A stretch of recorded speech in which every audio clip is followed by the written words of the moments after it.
Welcome to Insights at the Edge, produced by Sounds True.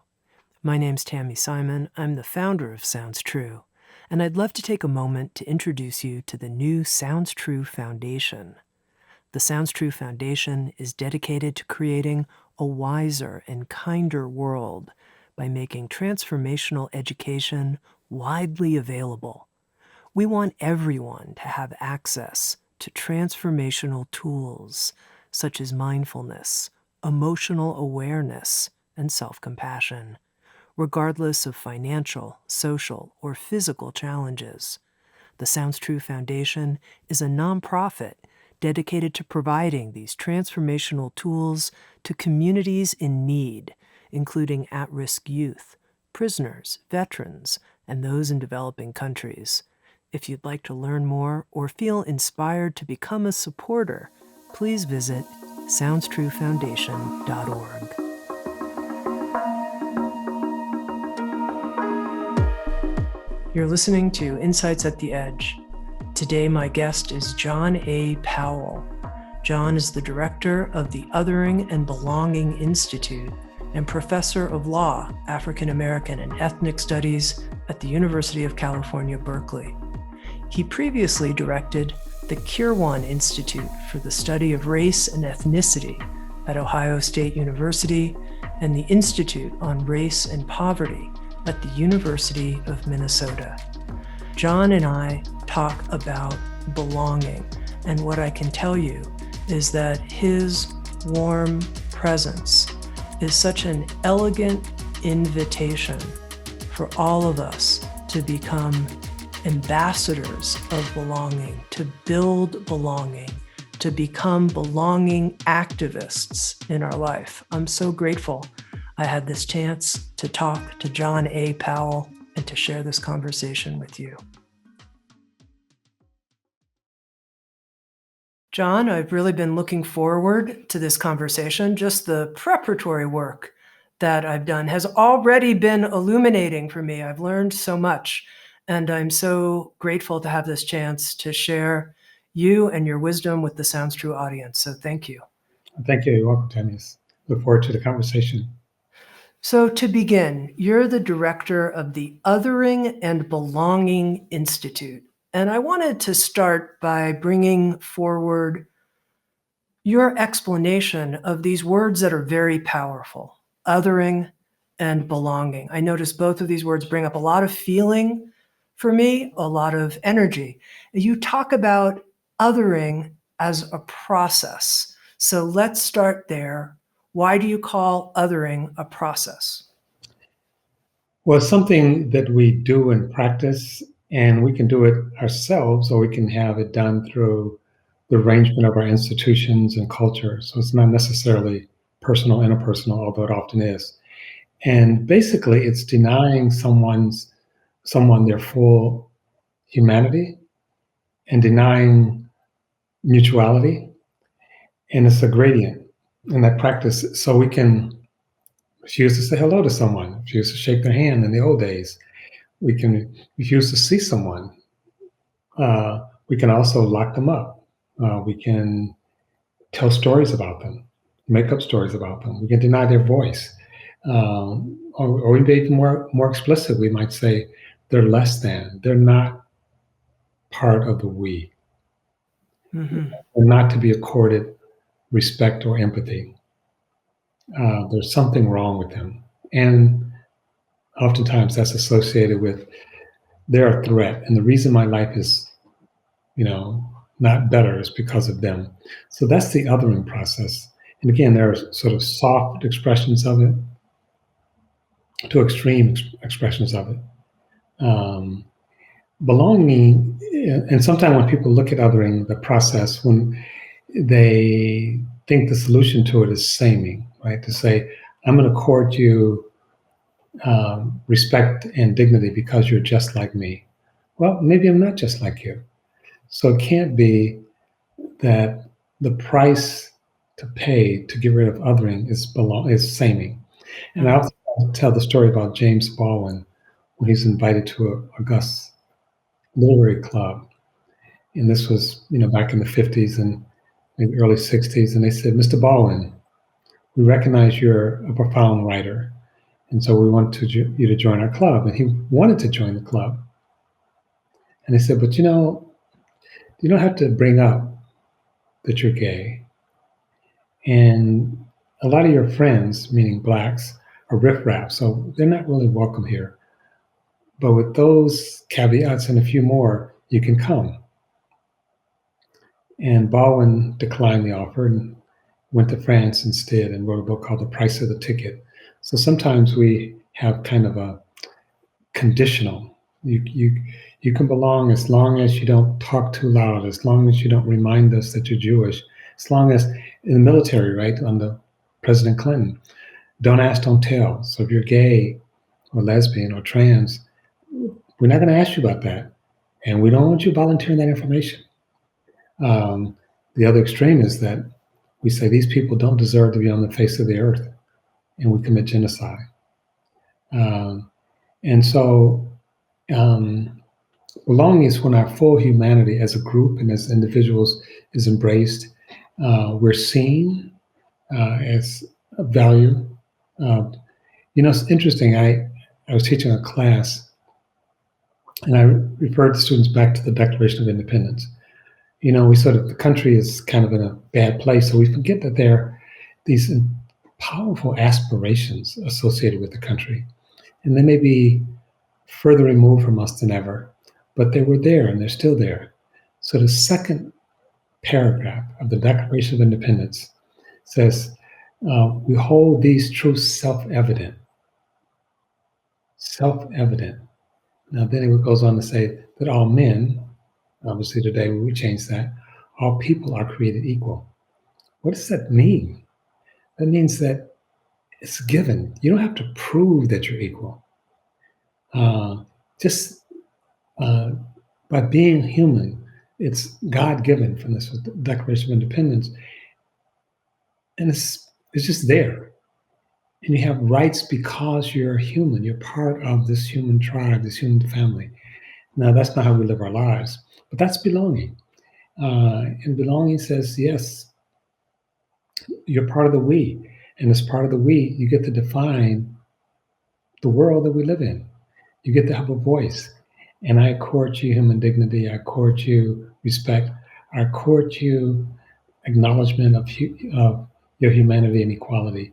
Not because you're smart, not because you have a lot of money, not because of your race or religion, but just because you're a human being, you're an expression of life. And South Africans have a word called Sabawanu, which means I see you.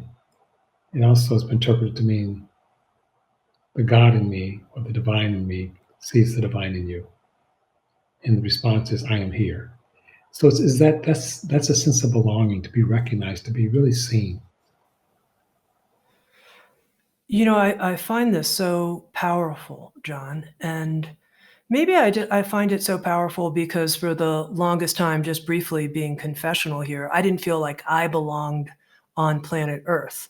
I just felt like I came out of some kind of alien spaceship and landed here in terms of the things I cared about and the ways that I wanted to relate to other human beings. I just felt like a total outsider. And it's been a huge journey to feel a sense of belonging as a human being. It took me decades.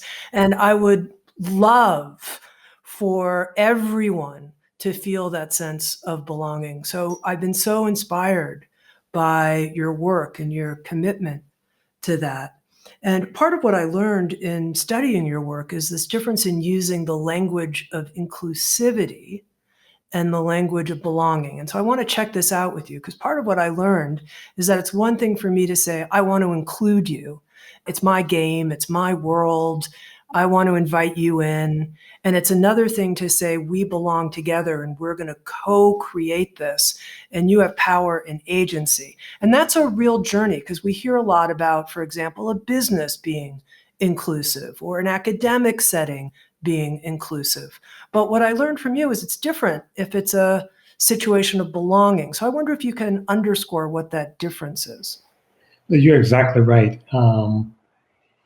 And there's some people argue or assert that we should stop saying that the United States is an immigrant society. And instead, they want to rewrite history, or their form of history is to say we're a settler society. And the settlers were the ones who actually created the mold and the conditions for belonging, if you will. And everyone else who comes is a guest.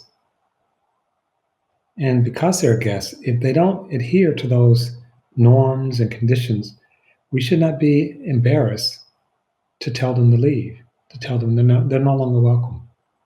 So that's inclusive, right? It's that you can come as a guest, but here are the rules. And you say, okay, great, John, where'd those rules come from? We made them up a long time ago. and you don't get to mess with the rules. So as long as you obey the rules that I get to make, and I as the settler, I as the host, I can change the rules occasionally, but you can't. And so inclusion, the way it's generally practiced, whether it's a business or a community, this is the way that we do things here. Interesting. Who's the we? You know, we don't like your kind. So the thing about belonging is exactly what you said, Tami, but it even goes further because we say we are striving for belonging without othering. And our responsibility is to not only co-create a world and a space where I belong, but a world and a space where you belong. Our responsibility goes beyond ourselves. We have responsibility, and I would even say obligations beyond ourselves. And I would also say that there are people who are other because they don't have the right clothes or they show up at the party. But there are other people who are what's called durable. No matter what they do, they could change their clothes, they could change their food, they could change their hairstyles. Like, nope, you still don't belong. And it's imposed by the state. It's imposed sometimes by law. It's imposed by norms. But I would also say that many people, when you examine it, have a sense of, this is not really my place. When you scratch the surface and talk to young people, often, in fact, a recent survey, 70% of Americans said, in a sense, they didn't feel like they belong. 70%. So who feels like they belong? Almost nobody. And it's no wonder. It's like, I'm sitting here in California worrying about the wildfires in May. Yeah. It's like when I see the way we treat each other, it's like, whose world is this? It's not my world. It's not the world I would want to live in, but it's the world I've been consigned to for now. And so the responsibility becomes, how do I actually help this world come into being where both I belong and you belong? So I'm going to make a leap here, and I'm going to make an assumption that the vast majority of people that are listening to this podcast, the people who listen regularly to Insights at the Edge, the Sounds True podcast, want to create a world of belonging without othering. That's what's in their heart. That's what they wanted. They want to create that. And now I'll just speak for myself. I'm not making any assumptions here. I want to be a belonging activist. All right. After reading and studying, I was like, I want to be a belonging activist. That's good language for me. And you talk about how there's a personal level to this and there's also a structural level. And I want to talk about both of these things together.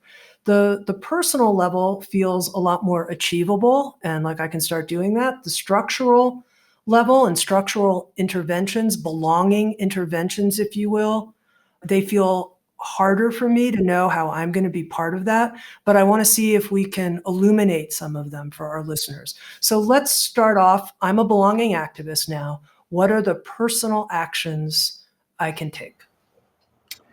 Well, there are a lot of things that people are doing now. It's really kind of beautiful to see it happening, both in the United States, but also around the world. I've actually gotten requests from as far away as China and Africa, people saying, to use your phrase, I want to create belonging. How do I do that, right? And many of us went to school at some point where we were outside the clique, right? And a clique is basically saying these are the people who belong. If you're not in the clique, you don't belong. What are you doing here? You know. Um, so part of it is I sort of some say we can almost be ambassadors to Earth. You know, we're it's like welcome to Earth. It's not my planet, but it's our planet and the Earth itself. Welcome to this beautiful planet. Uh, and I actually did this with a young friend of mine that I was mentoring for a while, and because he felt like he didn't belong, he felt awkward. It's like, and I'm saying a lot of people feel that to various degrees. Uh, and one reason we feel it is that it's almost like we're all walking around feeling a little bit like I'm not being noticed. And so I said, let's try something. So I picked out this older woman, even older than me, and looked like she was with someone looked like her husband. She had on a hat, and I walked up to her, and she's white and I'm black, and people in the United States don't oftentimes talk to our fellow species member on the streets. And I walked up to her and I said, "Excuse me, miss, what a beautiful hat. Where did you get it from?" And the sun just came out. She just beamed. Mm-hmm. And she started telling me, she said, "I made it myself." And then she went, and it's like, and it wasn't the hat. It was that it was a human connection. It's that she had been seen. And then she just chatted me up. And so I did that 2 or 3 times with my young friend. And I said, "Now you try it." He said, "No, no, no, I'm not going to do it." And I said, "Okay, this is the thing. It's a little awkward. I know that because we have these norms in our society. Do it with your sister when you go home. You know, just ask her about her day. Uh, Give her some attention. Ask her about a story."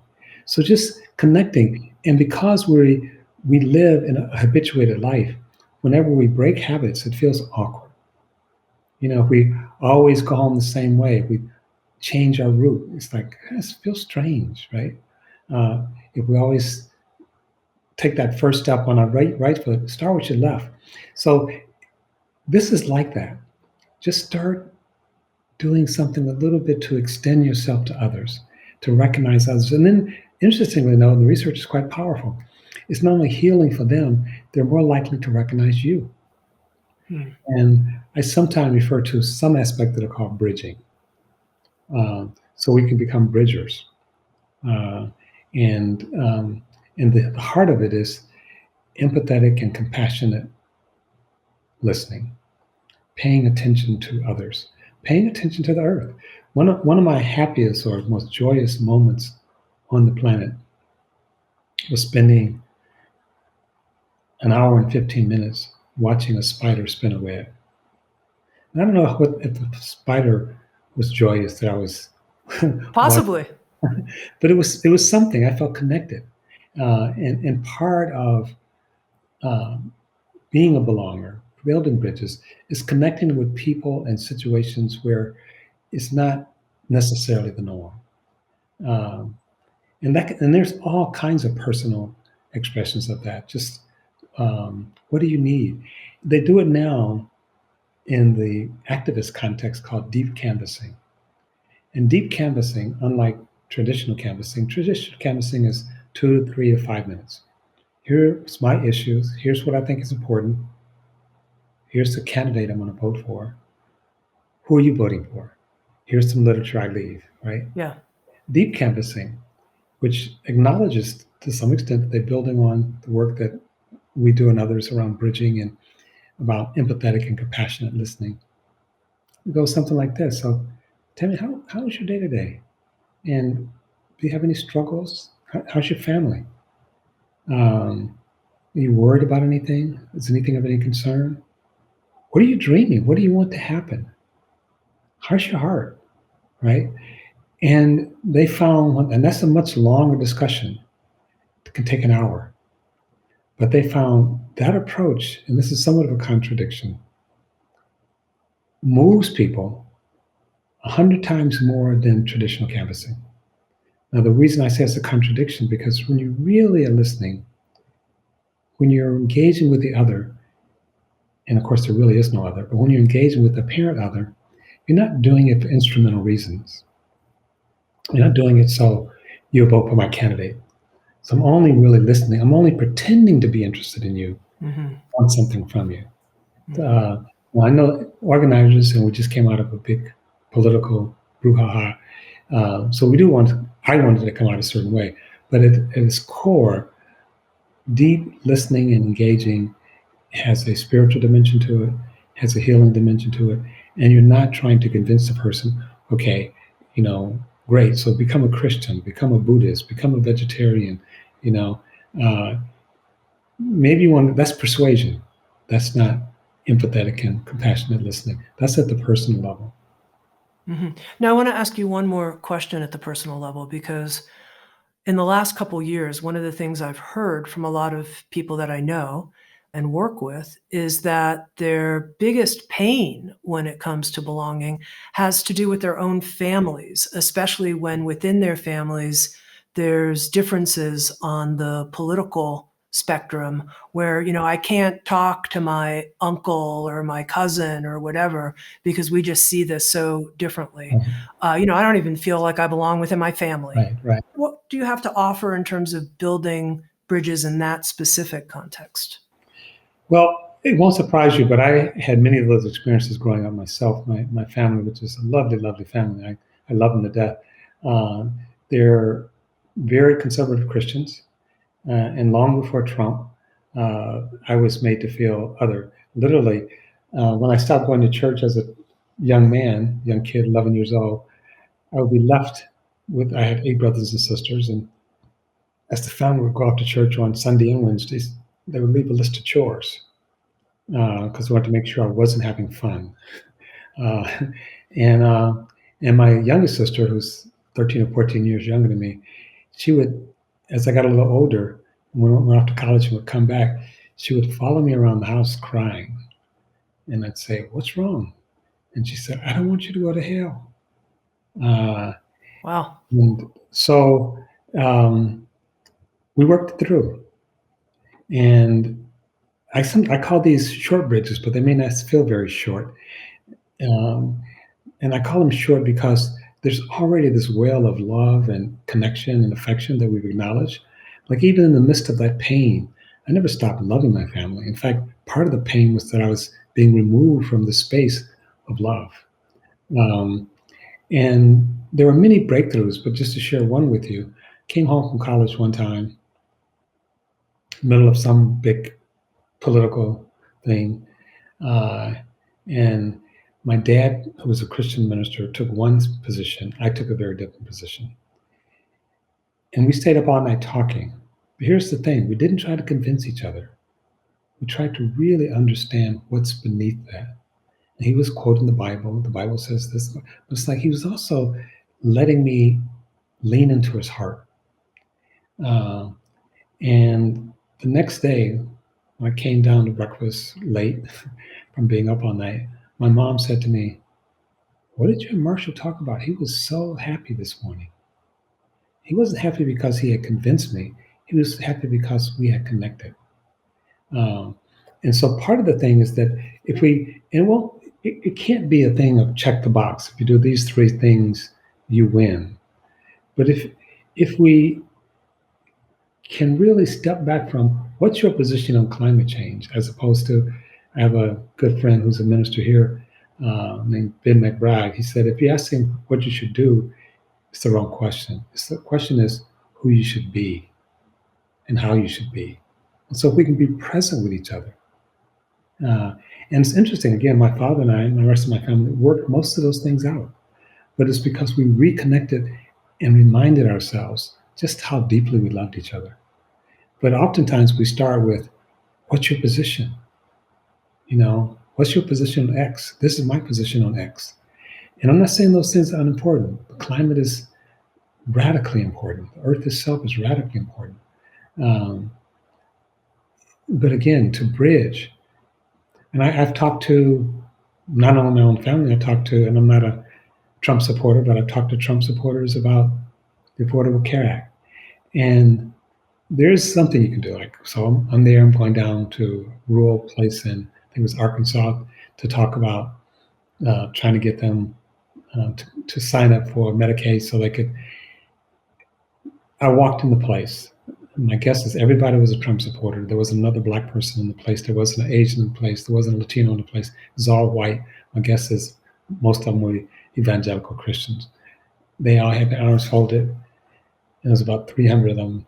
And I wondered, why did they come? Because they obviously don't want to be here. And I lied because I opened up my talk and I said, it's good to be here. Not really, but what happened over the next 20, 30, 40 minutes? I asked them to tell me about themselves. I asked them to tell me about their pains, their suffering, their losses around healthcare. And they told stories about kids dying. They told stories about their spouse getting cancer and not having insurance. They talked about, the doctor prescribing medicine and the insurance company saying, no, you can't have that medicine. And I said, how did that feel? And by this time, no one has their arm folded. And people are just being very effusive. They're talking loud, but they're not yelling. I'm their friend now. I'm their friend because I'm listening to their pain. And then I pivot and I said, all these things are wrong. These things are not treating you as a human being. They're seeing you as a statistic. I could have said they're seeing you as other. And I said, those same phenomena is going on in the Black Latino community. I didn't lose one person. But if I'd started with, we need to support the Affordable Care Act, especially in the Black and Latino community, I wouldn't have gotten one person. Yeah. So I started with their pain, and not just their position, but what's underneath it. What does they really fear? What do they really aspire to? What do they really hope for? And how are they similar and different to me? And once they really felt I could hear them, it was phenomenal how much they opened up. And the host was amazed. He said, a person was here a few months ago speaking on the same issue and essentially got booed off the stage. Well, I have to say, my heart feels so, it's swelling listening to you. It's actively swelling here. Okay, I'm gonna keep our conversation going to the next point, which is this notion of making a difference as a belonging activist when it comes to the structures of our society that actually promote othering. They currently promote othering. And I'm wondering if you can give some pioneering examples of some of the work that people are up to in this category. Sure, that's actually very important. So first I'll give some negative examples. I just read a story by a friend, Naomi Klein, about the Paradise fires out here in California. And it was a couple of years ago, and the wildfires were just terrible, and thousands of people lost their home. The result of it is that people opened up their homes, people who still had homes. And some people became unhoused. And so Walmart actually let people camp out on its parking lot. And people brought food and water and diapers and just came to check on people to see how they were doing. It was this real outpouring, this real empathy, if you will, this real compassion. And what Naomi writes about is that 2 years later, Walmart's parking lot is now occupied by cars. And the people of the town are like, we're tired of people sleeping on the streets. And so the sort of interpersonal effort to extend oneself didn't last. And they didn't create any institutional support to help people do things. What institutions do, by and large, is create habits. They create collective habits. They create norms. They create collective norms. And they make it easy. So habits are important in life, good, bad, or otherwise. But if we had to think about everything all the time, instead of things being habituated, we probably would not survive as a species. So a lot of what we do, think, and feel is actually habituated. That's what the unconscious is about. It learns by habituating. So structures is one of the forms which allows us to habituate. And at some level, we don't have to think about things, even though maybe we should. So I'm old enough to have started school when virtually all the schools in the United States were formally segregated. That's the structure. There was no thought about, well, I think I'll go to the white school today. Someone might call the police because the police was there to enforce the laws. And when you first bump up against those structures, it feels very awkward, even more awkward than your personal things. Like, why are you doing that? And we see this all over. I have a very good friend. He is African American as I am. His son came out 10 years ago, something as gay. It was really hard for him. He struggled. He loved his son, still loves his son. And at one point, he said, "You know what? I figured out the problem is not my son. The problem is me. I'm the problem." That was a good discovery.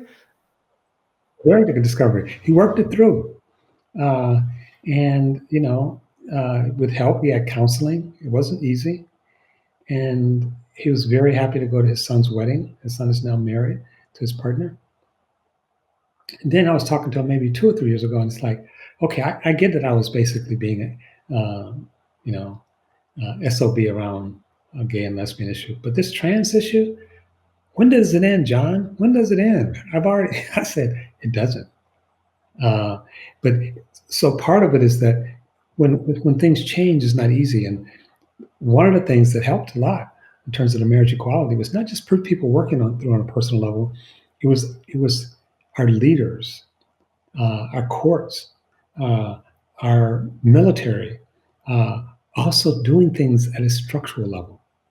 It made it harder to stand in the face of that when you have, okay, I like my Apple Watch, and Tim Cook is gay. Okay, I still like my Apple Watch. So I think we have to do things on both levels. If we don't do things at a structural level, the structural level will undermine what we're doing at a personal level. In one of your presentations, you told a story about going to the University of Texas at Austin campus and some changes they made. As a result, it sounded like, from maybe some contribution that you and others made to help raise awareness around the campus. I wonder if you can tell that story, because for me, that was very illuminating. Yes, I was being recruited to come down there, and they were happy to the prospects of getting me there, and I was relatively happy about going. And I went down there. It's a beautiful campus. It's a flagship college in Texas, in Austin. And as we're walking around, there's all this Confederate memorabilia. I grew up as a kid, sort of Davy Crockett, and thinking of all the stuff down there. But anyway, as I'm walking around, I'm feeling uncomfortable, and my host, I think, at some point senses it, and he sort of turns to me and he says, "Don't worry, I'll pay attention to all this Confederate stuff. We fought on the side of the South. We're a slave-holding state, but that's our history." And I know from doing work in mind science and spiritual work that my unconscious was screaming, like, "Get the hell out of here!" And the people were nice enough. The structures were doing some work, and I didn't go down there, but not because of mainly because of my granddaughter.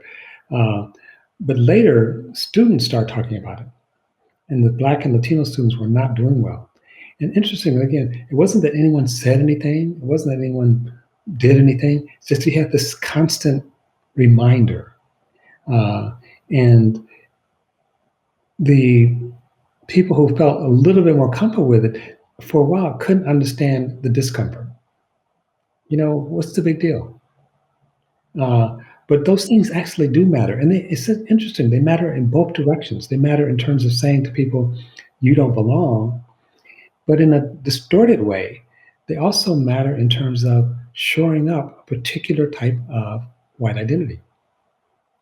Now, this is tricky and hard because when you think about, okay, what about all those Confederate monuments? Should we just take them down? First of all, most of them didn't happen right after the Civil War. They happened more recently than that. But it is true we get attached to things. And not just in, I'd like them, that on some deep level, they're actually helping to constitute who we are. So if I'm taking down your monument, can I have any empathy for you? Even though your monument may be direct disrespectful to me? And we see this all over. Okay, just one example. In the 70s, when women were coming into the workplace in large numbers, they would go into the workplace and there would be lewd, if not pornographic pictures of women all over the workplace. Yeah. And women complained. And the man was like, we've always had these pictures. Well, you've always been a male dominated institution. And it's not that they weren't nice to their wife back at home or they were mean to their daughter, but the daughter and the wife had a place that was consigned to them. And the women were saying, I'm coming in here, I don't want these pictures. I don't want to be having to face pornographic pictures all day. The first response was, women can put up their own pictures. If you want to put a picture of a naked man, that's fine. If you want to show a man with his genitals, that's fine. But an interesting thing, this actually was still a male-dominated response. And the case went all the way to the U.S. Supreme Court. And a moderate Republican justice wrote the opinion and said, no, this was a hostile workplace. And that's where that concept came from. And it seems odd, like, why was it hostile? It'd been there for 50, 60, 70 years. Very few men complain. But when women complain, the first response is, what's wrong with women? You have to adjust. Now, no one would even think about doing that. Or very few people, I should say. Maybe someone would. But structures matter, symbols matter. And while I think that decision was completely right, the men felt a loss. They felt, something that they valued was taken away from them. And that may be still the right thing to do, but it's also, I think, appropriate to understand that people may feel a loss for their Confederate flags, for their pornographic pictures, for their symbolism of Black statues on the front lawn. I went to Stanford. When I went there, it was called the Stanford Indians. They finally changed it to the Stanford Cardinals. Some of the alumni who were given money said, I'll never give money again. You've taken away my symbol. Well, okay, but that's your symbol was dehumanizing Native populations. And still, I understand, okay, you have some pain around it, but I think it was the right thing to do. I notice I'm feeling much more invested in the belonging gain than I am whatever the losses are involved for people. You seem much more sensitive and empathetic to the loss. I'm a little bit like, come on, we got to go. Right. Well, I think you have to do both. I mean, I gave a talk this morning. I talked about the trial in Minneapolis. And Derek Chauvin was convicted appropriately. Keith Ellison is a friend of mine. He's the Attorney General. He's the one who structured the trial. He's the one who actually orchestrated it. And he was being interviewed on television. And the announcer said, so how do you feel about this? And he said, I'm not even sure we achieved justice. He says the right thing to do is a step. We're talking about a system, not just a bad individual. We're talking about a system. The way we do not just policing, the way we do make laws, the way we do courts, the way we do, it's a whole number of things, but it's a step in the right direction. And the verdict was the right verdict. This guy did something terrible. He has to be held accountable. And then he did this interesting thing. He said, but I still feel a little bad for him.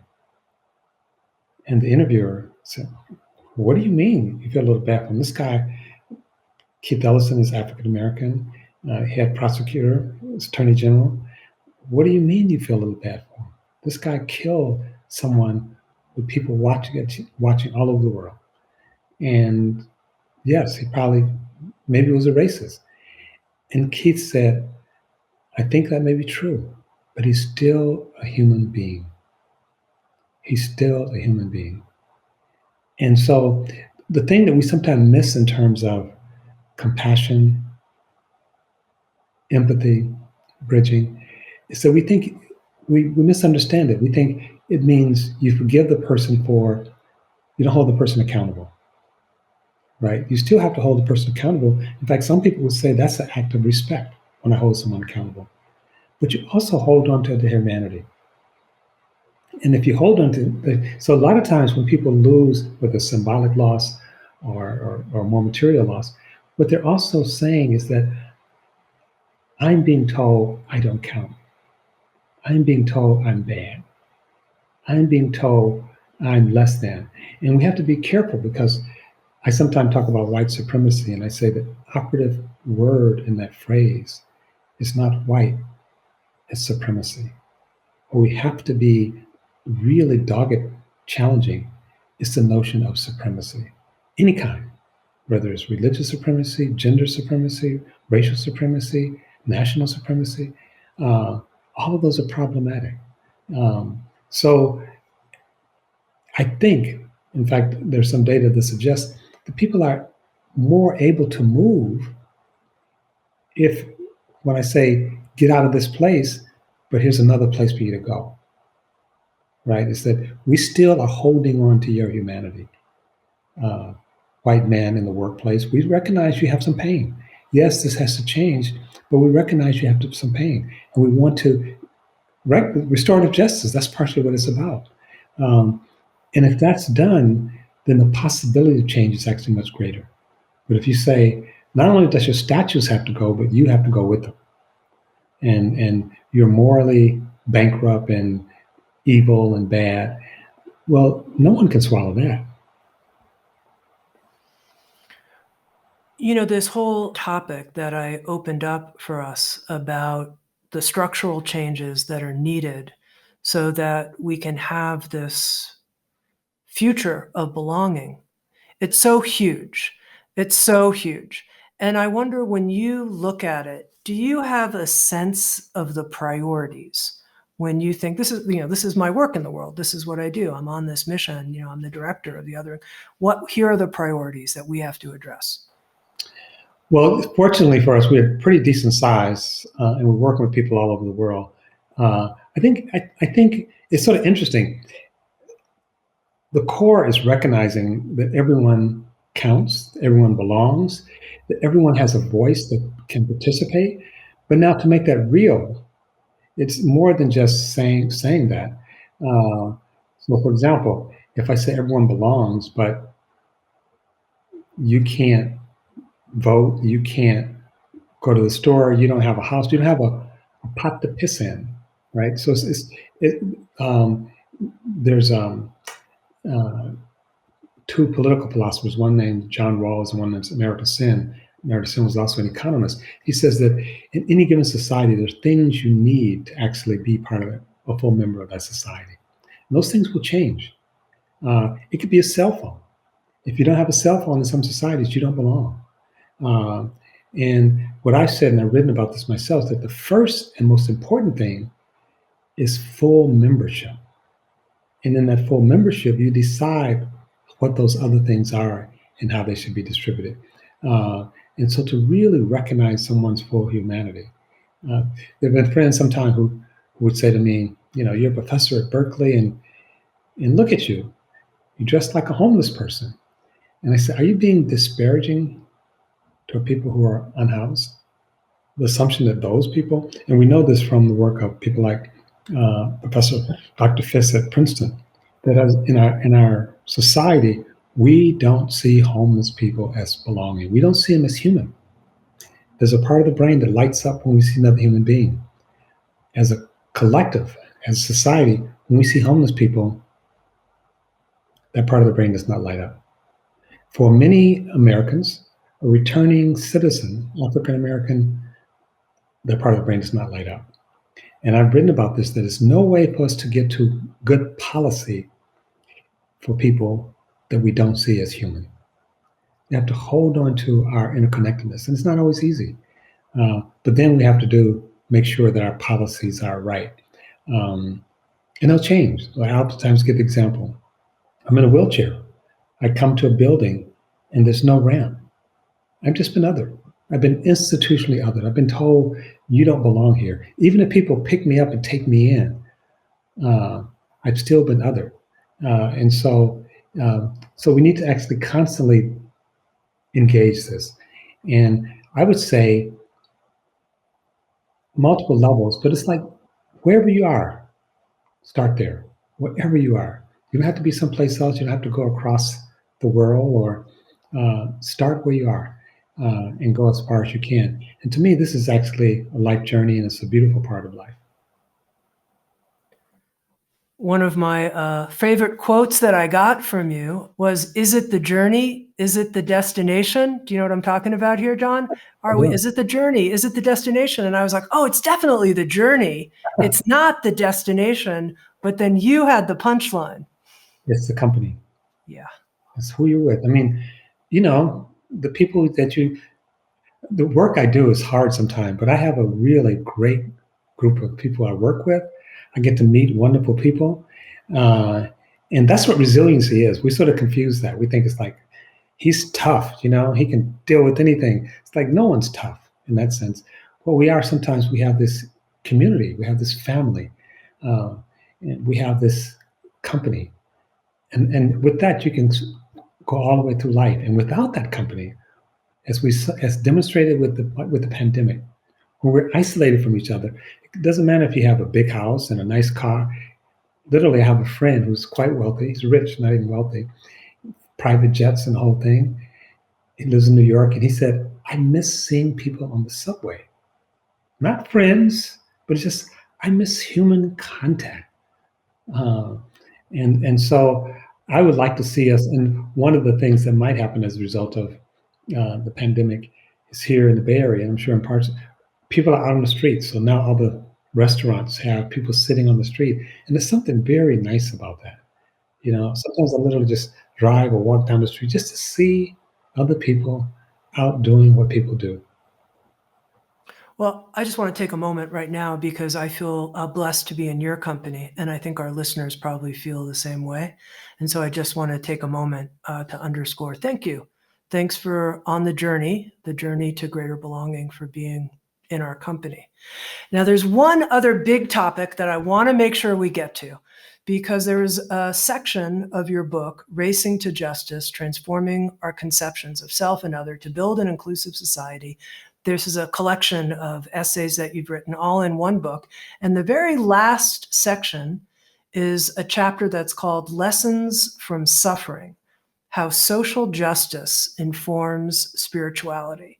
And this section was particularly meaningful to me as someone who for 36 years now has run a publishing company all about spiritual wisdom. I immediately turned to this section, and what I got from it, a couple things that I wanted to make sure to talk to you about. And one was this idea that you put forward that by engaging with the suffering of people, by engaging with the poor, by engaging with people who have been othered, our spiritual journey as individuals will be given an ingredient that we absolutely need.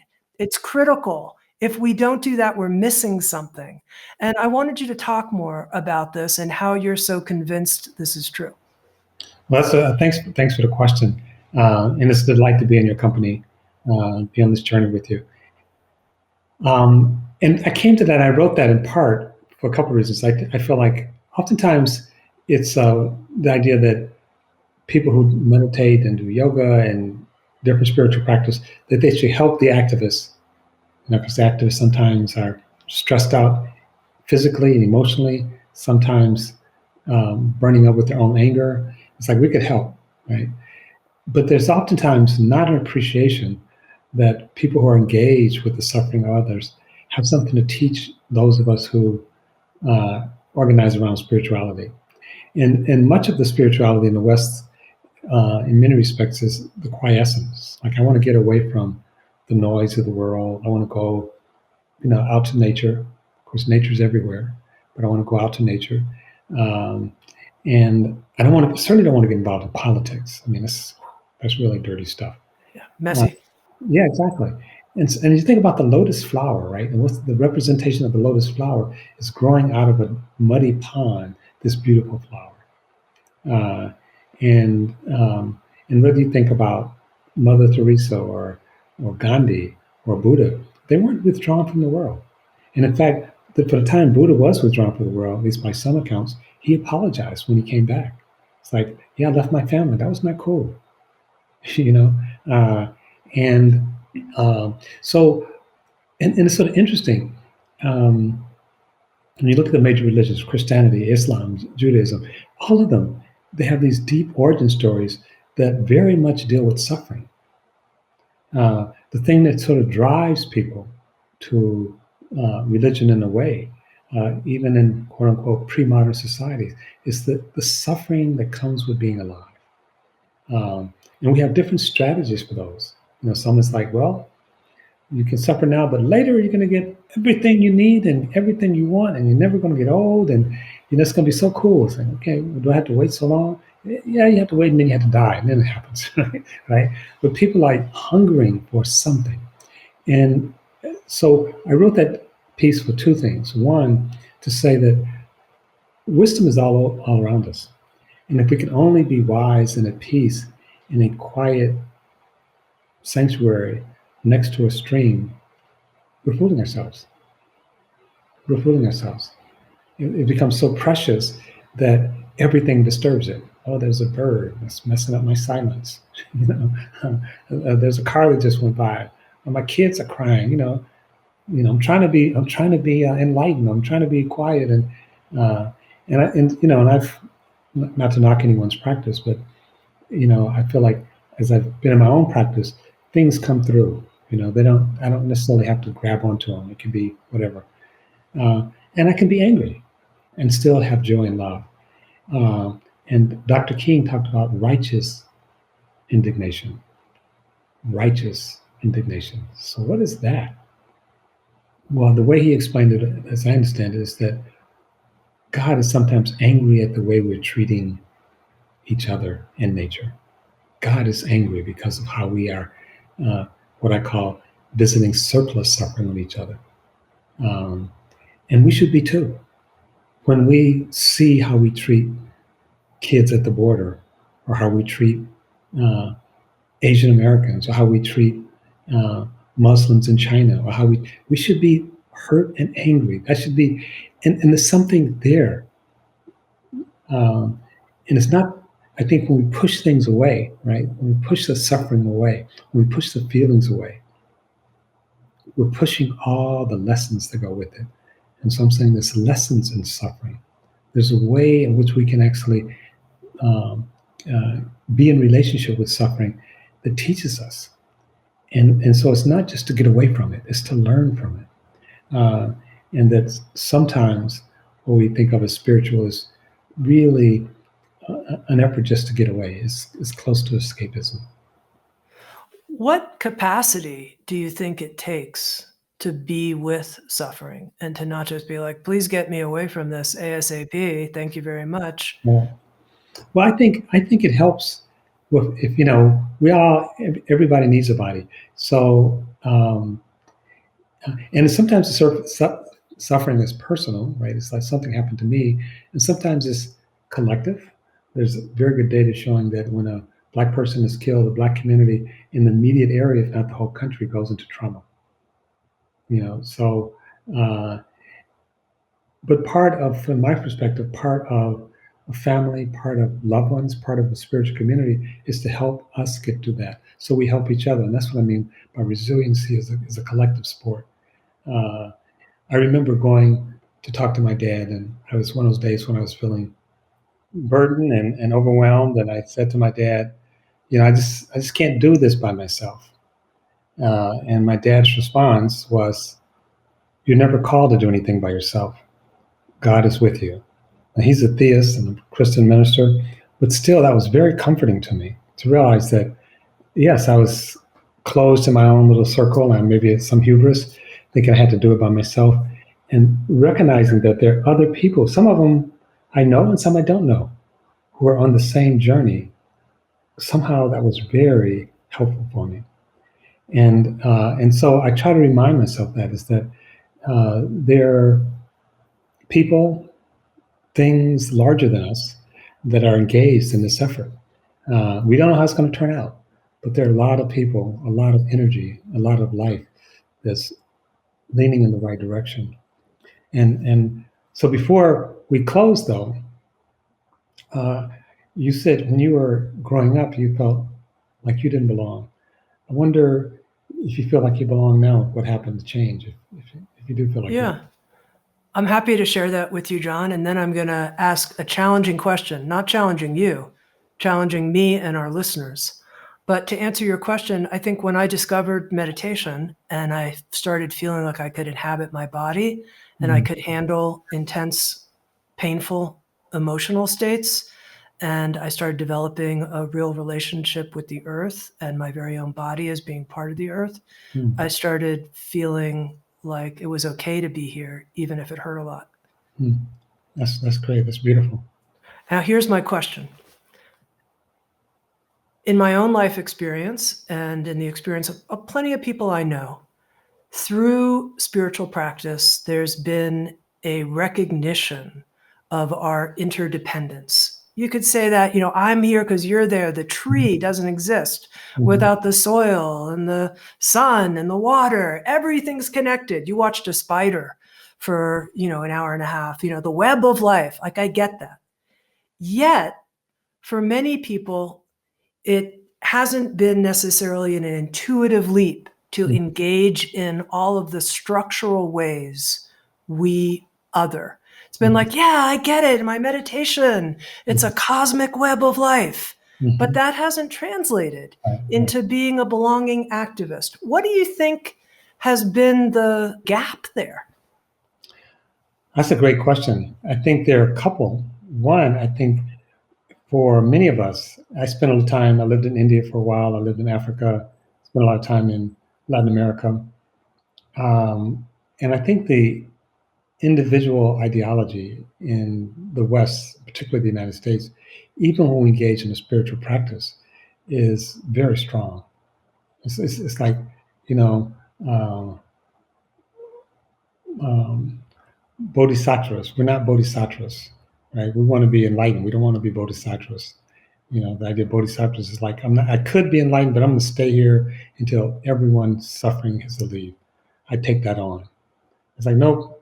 When I want to get rid of my suffering and I'm done with it, I'm out of here. I care about other people, but and I think the ideology of individuality as a separate sneaks in really insidious ways. I'll give you just one example. It's like, how do you know if something is true? I feel it, right? The source is still hyper focused on the I. And I think that's hard to break. And so I don't think there are growing examples. There's like Buddhist Peace Fellowship. And, I read a lot about Buddhism and other religious expressions. Almost all of them have the danger of being captured by the dominant society. So the samurai were warriors, right? They were also religious. So what happens in different countries when the Buddhists attack the Muslims and the Muslims attack the Buddhists? And so I think there's something that's easy to sort of veer off into into myself, whatever that is, or into my tribe, whatever that is. So I think it's hard. I don't think there are many, there's some, but many powerful lessons.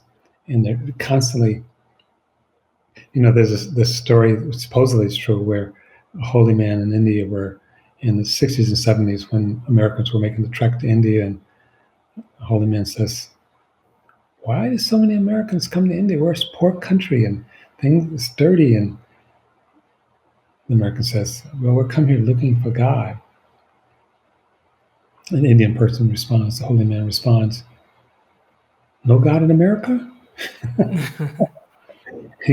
So I think the impulse. So I don't know, Tim. I'm just meeting you, and I'm glad I've met you. It's been too long. When you talked about becoming a sense of belonging, it was through connection. It's like connecting to your body, connecting to Earth. I think a lot of people's spiritual journey is without being judgmental, but it's escape. It's like there's too much pain, there's too much this. So I need to get away from it, as opposed to holding space for all of it. And I think if you're pushing things away, uh, um, there's a song by Leonard Cohen. I'm trying to think of the line. Um, it's something like, "You who leave everything that you cannot control." It starts with your family, and then it comes around to your soul. And I think for a lot of us, we're leaving things. We're still trying to get away, and the suffering in the world. And I get it. I mean, there's still times I feel like this overwhelming. There's so much sadness, so much pain. Um, so I think that contributes to it. Okay, well, I said I was going to ask a question that was challenging for me and our listeners, but now I'm going to ask one that I think would be challenging for you, but we'll see how you go. It's our final question. We're embedded in each other. We're interdependent. Given all of that, how do you, John, now answer the question, what is the self? Well, I think the self is largely an illusion. It's not that there's not something, but it's certainly not what we think it is. Um, and if we pay attention, it's like you don't have to read a book or whatever. You see that. You see this image keeps changing. And no matter how hard we try to hold on to it, it keeps changing. And then we construct. People oftentimes ask me about, well, how did you get in this work? And my response is usually, first of all, I don't know. But secondly, why wouldn't I? I mean, wouldn't everybody get into this work? I mean, uh, but also say that sometimes I construct a story. Like I say, when I was 3 years old, I knew that I would be director of the Othering and Belonging Institute. Not, but there's a piece of me that actually believes that, right? There's a piece of me that's like, when I tell the story of my life, I stitch all these threads together so they seem continuous. But I also know that's not quite real. uh, and so um, I think that knitting together creates this sense of this permanent, stable self. And then if we are attentive, if we are a little quiet, we actually see that there are gaps in these knits. And then we can actually start seeing them even faster, and then they become interesting. It's like, okay, what's happening when there's not the John that I normally am projecting to the world?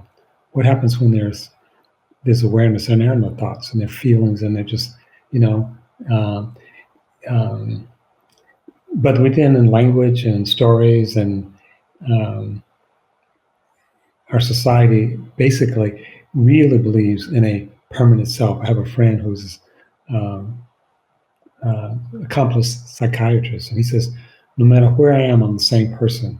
And I said, I don't think that's true. I think when you're in different situations, you're actually slightly and sometimes radically different people. Ideology in America is like, no, I see myself, and it's actually coming together now with the mind science. As we study the unconscious, we find out that there's a whole bunch of things going on that we never become conscious of that affects us, the way we feel, the way we think, and we can measure, we can see, and for a lot of Americans, it's very uncomfortable to suggest that there's there's part of me that's working behind my conscious back, uh, and affecting the way I feel and see the world. And to me, that's one of the potentially beautiful things about a mindful practice is that you get a glimpse of some of that. Okay, I'm going to sneak in a final question. What was going on for you when you were watching that spider? What was happening? We were spinning a web. I think like anything, like when you're deeply engaged, that space shrinks. And it was just lovely. The feeling was it. Um,